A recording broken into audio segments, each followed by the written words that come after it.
আসসালামু আলাইকুম। Hello guys, আজ বানাবো পাউরুটি দিয়ে রসমালাই। 500 গ্রাম লিকুইড দুধ নিয়েছি, তাতে এলাচ, লবঙ্গ, তেজপাতা দিয়েছি।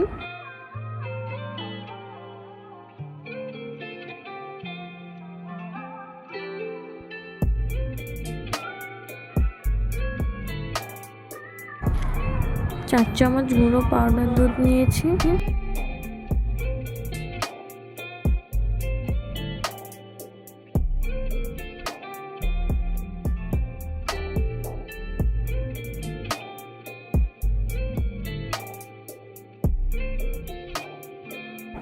পাউডার দুধটা ভালো করে মিক্স করে নিয়েছি, নিয়ে লিকুইড দুধের সাথে মিক্স করে দিয়েছি।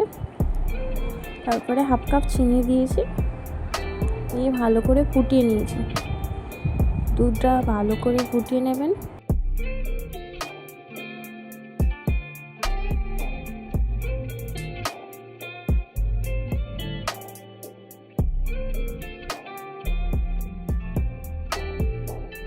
দুধটা ভালো করে ফোটানো হয়ে গেছে। এবার স্লাইস রুটি নেবো, নিয়ে 4-5টা কেটে নেবো, নিয়ে মিডিলে সাদা অংশটা নেবো। সব রুটি কাটা হয়ে গেছে। রুটিটা এবার নিয়ে বেলনিতে বেলে নেবো। হালকা আলতো এতে বেলতে হবে, বেশি চাপ দেওয়া যাবে না।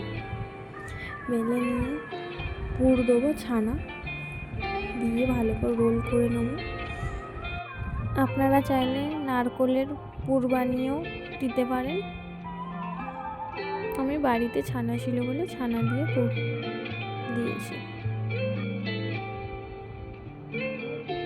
সব পুর দিয়ে দিয়েছি। এবার আস্তে আস্তে দুধ দেবো, অল্প অল্প করে দিতে হবে।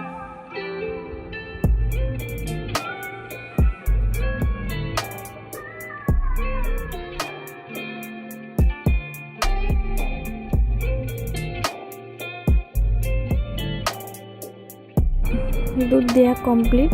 দেখুন বন্ধুরা, পাউরুটির রসমালাই